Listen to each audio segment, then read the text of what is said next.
Bonjour à tous, bienvenue à cette troisième capsule sur l'incertitude et les chiffres significatifs. La première te parler de comment lire l'incertitude sur des appareils. La deuxième sur comment comprendre les chiffres significatifs dans des calculs. Et là, nous allons attaquer comment intégrer l'incertitude des appareils dans des calculs. Donc, ce seront les règles en chiffres romains. Donc, les voici, ces fameuses règles-là. Tu comprends qu'il y a deux opérations mathématiques primordiales, le combo addition-soustraction, le combo multiplication-division, et après ça, quelques petites également règles très importantes pour finaliser ta réponse. Donc, avant de conclure, des petites choses à vérifier. On débute par la règle I, assez simple au niveau de l'addition et de la soustraction. Il faut simplement additionner les incertitudes.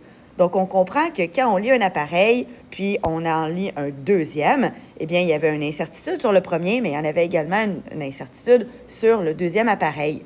Donc, ça fait qu'on doit additionner. On a 2 fois plus de moyens de se tromper quand on combine les deux lectures. Donc, tu as juste à penser, admettons, à 2 masses que tu prendrais une à la suite de l'autre. Donc, il y a une première incertitude sur la première masse et une deuxième. C'est la raison pour laquelle tu vois ici que tu dois additionner les deux incertitudes et une fois qu'elles sont combinées, donc on obtient 0,02. On n'oublie pas dans notre calcul qu'il doit toujours y avoir un seul chiffre significatif. Donc, je te rappelle que les zéros à gauche ne comptent pas, mais que le 2 compte bel et bien. Et après ça, une autre règle très importante, si on a 2 chiffres après la virgule, on doit avoir 2 chiffres après la virgule. Ici, il n'y a pas de problème parce que ça donnait vraiment au centième, mais si jamais il y a quoi que ce soit, il va falloir arrondir au centième la réponse. Donc, c'est les petites règles entourant l'addition. Attention de comprendre que quand on fait une soustraction, c'est la même chose. Il faut additionner les incertitudes parce qu'évidemment, ce n'est pas parce qu'on soustrait une valeur de l'autre que tout d'un coup, l'incertitude diminuerait. Ça n'aurait aucun sens. En utilisant cette logique fausse-là, on finirait par ne plus avoir d'incertitude sur aucune valeur, ce qui est impossible. La deuxième règle, donc II, c'est la règle des multiplications et des divisions. Alors, celle-là, elle est beaucoup plus complexe à comprendre. Il y a plusieurs méthodes pour y arriver. Donc, en fonction du cégep où tu iras, on te montrera plusieurs techniques. Mais celle que nous allons utiliser, c'est la technique que vous allez voir au cégep Montmorency. Donc, c'est la technique où on n'a pas grand-chose à penser. Il faut simplement utiliser une formule. Donc, la formule, la voici. Le delta, c'est pour variation, donc l'incertitude. Fait qu'on prend la variation de notre première valeur, on la divise par la valeur obtenue.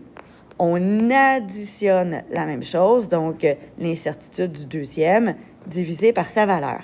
S'il y avait eu une troisième multiplication ou une quatrième multiplication, on aurait continué ainsi. Donc, dans ma parenthèse, je peux rajouter plus delta C sur C, plus delta D sur D, etc., etc., jusqu'à temps que j'ai complété toutes mes multiplications. Et une fois que j'ai trouvé tout ça, je dois multiplier le résultat de cette valeur-là par le résultat de mon opération, comme si je n'avais pas eu de chiffre significatif. Donc, en temps normal, si tu cherches dans ce cas-ci une masse volumique, tu aurais fait 12,08 divisé par 5,3. Donc, en tapant le tout sur ta calculatrice, tu aurais trouvé 2,297. Donc, ça, c'est la valeur qui correspond au Y. En multipliant le tout ensemble, donc, je te rappelle que ton 2,279, c'est la valeur que tu aurais trouvée de ta masse volumique régulière. Et tu viens d'obtenir 0,0917, qui est le résultat de toutes ces variations-là. Donc, le gros calcul, la grosse formule, elle sert à trouver ton incertitude pour la multiplication. Et là, n'oublie pas encore une fois que tu ne dois que garder un seul chiffre significatif. Donc, ici, tu gardes le 9 parce que le chiffre suivant est un 1. Donc, on garde que le 9. Et comme après, on est au centième, eh bien là, j'ai 3 chiffres après la virgule, ça ne fonctionne pas. Je devrais garder le 7. Mais en allant valider, oups, je suis au 9, donc j'arrondis à 2. Donc voilà comment je fais pour respecter plusieurs petites règles. Avant de passer aux exercices suivants, évidemment, ben, tu dois comprendre qu'il y a des priorités d'opération. Donc, si jamais il existe une multiplication et une addition, ben, si l'addition est entre parenthèses, tu fais d'abord l'addition. Donc, tu appliques d'abord la règle I. Et après, tu utilises la multiplication, la division, donc la règle 2i. Donc, il pourrait y avoir un calcul qui intègre un autre calcul sans aucune difficulté. Alors ici, tu effectues le calcul de fameux U égale RI que tu as vu en secondaire 4. Donc, le U égale RI, c'est la multiplication des ohms avec les ampères. Et vu qu'il y a une incertitude parce que tu aurais lu sur l'instrument une incertitude numérique, eh bien, il y a deux incertitudes à multiplier. Donc, je te rappelle la règle. La règle, c'est de prendre ici le 0,05, on le divise par le 14,05 et ici, toujours l'addition avec la deuxième incertitude, donc 0,05 sur 0,35. Tout ça multiplié par le Y. Je te rappelle que le Y, c'est l'opération régulière. Donc, 14,05 multiplié par 0,35 qui te donnerait 4,9175. Une fois l'opération terminée, j'ai obtenu une réponse qui va correspondre à ma variation Y. Variation de Y, c'est l'incertitude. Et mon incertitude me donne sur ma calculatrice 0,72. Donc là, je n'avais pas besoin de ma règle numéro 1 parce que c'était une multiplication. J'ai appliqué ma règle II. Tout va bien. Je n'ai pas de conversion à faire parce que je ne veux pas de millivolts ou de kilovolts, donc inutile. Et là, je réfléchis à mon incertitude. Est-ce que mon incertitude a toujours un seul chiffre significatif? Bien non, j'en ai deux. J'ai le 7 et le 2 qui sont significatifs. J'ai le droit de n'en garder qu'un seul. Donc, je vais valider. Qu'est-ce qui suit? C'est un 2. 2 est en bas de 5, donc je peux l'éliminer. Et je garde 0,7. Et ma dernière, donc ça c'est utilisé, ma donnée. Ma donnée doit toujours avoir le même nombre de chiffres après la virgule, le même nombre de décimales que mon incertitude. Donc je ne peux pas garder 9, 1, 7, 5 parce que j'ai 4 décimales, alors que là, mon incertitude a une seule décimale. Donc, je garde que le 9. Je valide. Qu'est-ce qui suit? C'est un 1. Donc, je ne peux garder que le 9 parce qu'évidemment, 1 est inférieur à 5. Donc, j'arrondirai vers le bas. Donc, 4,9 plus ou moins 0,7. Advenant le cas où, ici, j'aurais eu un 6, bien là, théoriquement, il aurait fallu que j'écrive 5,0. Pas juste 5, 5,0 pour être également au dixième. Donc, voilà. Si on fait plus rapidement le deuxième exercice, c'est la même chose. Donc, je commence par faire ma division de ma masse volumique, 13,54 divisé par 12,1. Ça me donne 1,119 et ça continue. Je garde ça en banque. Je fais ma règle rosée ici. Donc, 0,01 divisé par 13,54 plus 0,3 divisé par 12,1 multiplié par 1,119 et ça me donne une immense incertitude.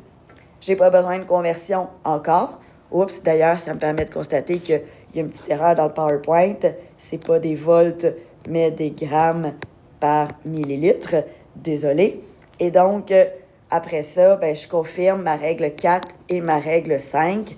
Je ne garde qu'un seul chiffre significatif, donc supérieur à 5, ce qui fait que j'arrondirai à 3.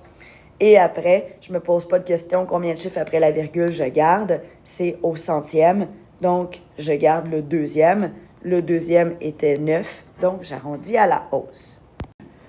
On enchaîne avec l'exercice extrême, celui où on a à faire plusieurs étapes et plusieurs sous-petites règles. Donc, dans celui-là, on a d'abord un objet numérique, donc il faut lire l'incertitude numérique. Pour être capable de lire sur une balance, on comprend que la masse, c'est la plus petite décimale. Donc, on a le 0,01 parce que c'est 37,11 la lecture. Et là, quand je fais mon opération d'énergie potentielle, eh bien, je me souviens que je n'ai pas des grammes, mais des kilogrammes. Donc, je dois convertir, facteur de conversion, je dois convertir ma donnée de grammes à kilogrammes. C'est donc tout simple. Je convertis ma valeur en divisant par 1000. Eh bien, je fais faire la même chose avec mon incertitude. Donc, mon incertitude est tout simplement divisée par 1000. Et je confirme en même temps que j'ai un seul chiffre significatif et que j'ai le même nombre de décimales, autant à la valeur ici que à la donnée. Donc, tout va bien. La hauteur, elle est avec un instrument gradué, une règle, mais souvenez-vous qu'il y a l'exception de la règle dans laquelle on doit doubler parce que j'ai une lecture au bas de la règle et j'ai une lecture à la fin. Donc, comme j'ai deux lectures, je dois doubler l'incertitude. Même chose, j'ai à convertir les centimètres en mètres parce que dans E, P est égal à MGH, la hauteur est en mètres. Donc, facteur de conversion, règle 3i, je dois convertir la valeur et l'incertitude en divisant le tout par 100. Une fois que c'est fait, je m'apprête à faire une multiplication. Et là, je me rends compte dans la multiplication que j'ai deux valeurs qui contiennent des incertitudes puisqu'elles proviennent d'instruments, de valeurs lues sur des instruments de mesure. Mais il y a la gravité. La gravité, ce n'est pas une valeur qui est lue sur un appareil, c'est une donnée. Donc, comme c'est une donnée sans incertitude, ce n'est pas grave, je l'utiliserai quand même dans mon calcul. Voilà la petite twist à faire. Quand je vais utiliser ma formule rose pour respecter ma règle II, eh bien, je vais, comme d'habitude, diviser l'incertitude par sa valeur plus l'incertitude par la valeur, mais la valeur centrale n'a pas d'incertitude. Donc, je l'indique comme ceci. Donc, 0 divisé par sa valeur, ou si tu préfères ne pas l'inclure, il n'y a aucun problème. Mais attention, quand tu vas faire le calcul régulier, donc le calcul de l'énergie potentielle, il faut que tu le tiennes en considération. Donc, tu vas faire 0,03711 multiplié par 9,81 multiplié par 0,506 pour obtenir la fameuse valeur de 0,1840. Donc, une fois que j'ai obtenu tout ça, je passe aux dernières règles et je valide que je dois avoir qu'un seul chiffre significatif. Donc, j'élimine parce que j'en ai 3 ici, donc je ne garde que le 4. Et après ça, même si sur ma calculatrice, j'ai vu 1, 8, 4, j'ai 4 décimales après ma virgule. Donc, je devrais rajouter un 0 pour avoir 4 décimales également après la virgule. Donc voilà, je t'invite à aller pratiquer en allant essayer les exercices supplémentaires. Bonne fin de journée!